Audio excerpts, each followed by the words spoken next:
রাতে গভীর নিঃশব্দে তুমি যখন একা শুয়ে থাকো, সেই মুহূর্তে কি কানে ভেসে আসে এই প্রশ্নগুলো? আমি কেন কিছুই করতে পারি না? আমি কেন বারবার হেরে যাচ্ছি? সবাই এগিয়ে যাচ্ছে, শুধু আমার জীবন কেন থেমে আছে? তুমি হয়তো এই প্রশ্নগুলোর কোনো উত্তর আজ পর্যন্ত খুঁজে পাওনি বা খুঁজতে ভয় পেয়েছো। কিন্তু তুমি জানো, প্রতিদিন একটু একটু করে তুমি ভেঙে যাচ্ছ। তোমার স্বপ্নগুলো একে একে হারিয়ে যাচ্ছে। তুমি যদি হিসেব করো এই ক্ষয়ের পরিমাণ, দেখবে এ যেন এক অবিরাম কারফিউ, যা তোমার মনের আলো নিভিয়ে দিচ্ছে। তবু বাইরে হাসছো, কারোর সঙ্গে খেলা করো, কাজ করো, সুখের খোলসে ঢেকে রাখো নিজেকে, ভেতরের কেঁদে ওঠা আত্মাকে। বন্ধুরা বলতে পারে, তুই ঠিক আছিস? আর তুমি উত্তর দাও, হ্যাঁ এই তো আমি ঠিক আছি। কিন্তু বন্ধুর চোখ তা দেখে না, তোমার মন যে উদাস হয়ে আছে। এখন আমি এই ভিডিওতে তোমাকে সেই অন্ধকার জায়গাগুলো দেখাবো যেগুলো তুমি নিজেকে ঘিরে রেখেছো। চোখ ফিরে আছো, উপেক্ষা করো। যদি তুমি সাহসী হও, যদি তুমি নিজের মুখোমুখি হতে চাও, তাহলে আজ এই ভিডিওটি তোমার জীবনের টার্নিং পয়েন্ট হতে পারে। কারণ নিজের চোখে জীবনের কাটিয়ে ওঠার ব্যর্থতা দেখলেই সেটাই বদলে দেওয়ার প্রথম আগুন জ্বেলে দেয়। তুমি জানো ভয় কখন সবচেয়ে বেশি তীব্র কষ্ট দেয়? যখন তুমি জানো তুমি পারো, তবু তুমি শুরু করো না, কেবল ভয়। ভয় তোমাকে হেরে যাওয়ার আগে হেরে যেতে শেখায়। তুমি গান গাইতে চেয়েছিলে, কিন্তু ভয় করো লোকে কি বলবে। তুমি বিজনেস শুরু করতে চেয়েছিলে, তবে ভয় হয় যদি ব্যর্থ হই তাহলে কি হবে। তুমি নিজের মতো চলতে চেয়েছিলে, কিন্তু ভয় হয় পরিবার বা সমাজ কি ভাববে। এ নিয়েই তোমার স্বপ্নের সবচেয়ে বড় শত্রুই হলো ভয়। তুমি হয়তো এখনো ব্যর্থ না, কারণ তুমি চেষ্টাই তো করোনি। তুমি ব্যর্থ হয়েছো কারণ তুমি ভয় মাথার উপর বসিয়ে রেখেছো। ভয় হলো এক অদৃশ্য দেয়াল, যা তোমার এই সফলতার দ্বার বন্ধ করে রেখেছে। এটি কেবল চুপচাপ দাঁড়িয়ে থাকে, কিন্তু ভাঙলে তুমি নিজেকে ডেকে আনো।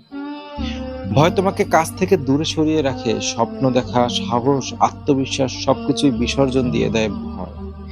কিন্তু এটির বিপরীতে একটাই অস্ত্র, প্রতিদিন একটু পদক্ষেপ। তুমি শক্তিশালী হবে, নিজেকে বলো, আমি চেষ্টা করব, ব্যর্থ হলে শিখবো, কিন্তু আর থামবো না।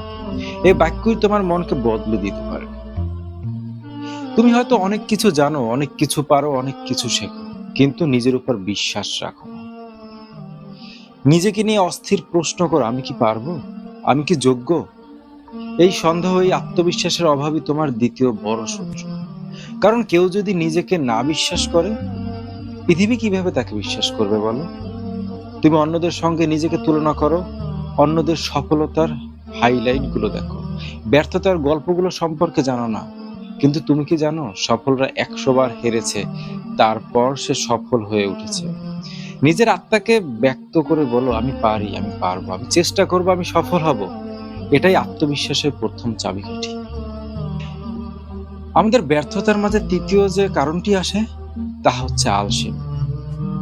স্বপ্ন মারা যায় সময় খরচ করে, অলসতার হাত ধরে। তুমি পরিকল্পনা করো, প্রতিদিন নতুন টার্গেট দাও, আজ আমি এটা করব, কাল আমি সেটা করব, ইত্যাদি ইত্যাদি অনেক কিছু, কিন্তু আসলেই করো না। আজ না কাল করব, একটু বিশ্রাম নেই। কাল থেকে নিয়ম মেনে চলবো, আজকে একটু বিশ্রাম নেই। এই কাল কখনো আসে না, যতদিন চলে যায় তোমার স্বপ্ন ঝাপসা হয়ে যায়। অলসতা তোমাকে সৃজনশীলতা থেকে দূরে সরিয়ে রাখে, চিন্তার দিগন্ত সংকুচিত করে, ভিতরের আগুন নিভিয়ে দেয়। তুমি স্বপ্ন আরো বড় করে দেখতে চাও, হয় কাজের আগ্রহ বাড়বে, অথবা অলসতা আসবে। না, আমি কাল করব না, আজই করব, এই দৃঢ় সংকল্পই তোমাকে তৈরি করে। তাকে তুমি জানো, আমাদের প্রতিদিন এই হারার পেছনে সব থেকে বড় আরেকটি যে বিষয় কাজ করে, তা হচ্ছে অন্যের কথা শুনে নিজের স্বপ্নকে ছেড়ে দেওয়া। সত্যি কথা হলো, তোমার স্বপ্ন সব থেকে বেশি যে নষ্ট করে, সেটা তুমি নও, সেটা অন্যেরা।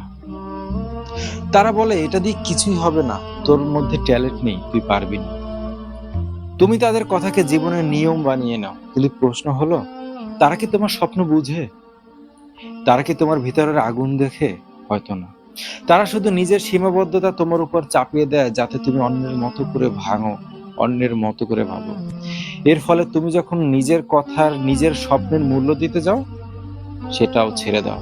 তখন তুমি নিজেকে শেষ করে দাও। নিজের মনের আওয়াজ শোনো। আর স্বপ্ন নিয়ে বাঁচবো, অন্যের মতামত নিয়ে না। তুমি তোমার মতো করে স্বপ্ন দেখো, তোমার স্বপ্নকে তুমি বাস্তবায়ন করো।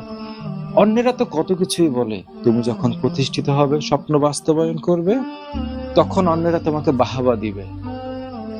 তাই অন্যের কথা শুনে তুমি কেন চুপ হয়ে যাবে বলো? এরপর আমাদের ব্যর্থতার জন্য যে জিনিসটা দায়ী, সেটা হচ্ছে ভুল সম্পর্ক, ভুল বন্ধু, ভুল সিদ্ধান্ত। অনেক গুরুত্বপূর্ণ একটা জিনিস। তুমি কার সাথে সময় কাটাও দেখো তো একটু ভেবে।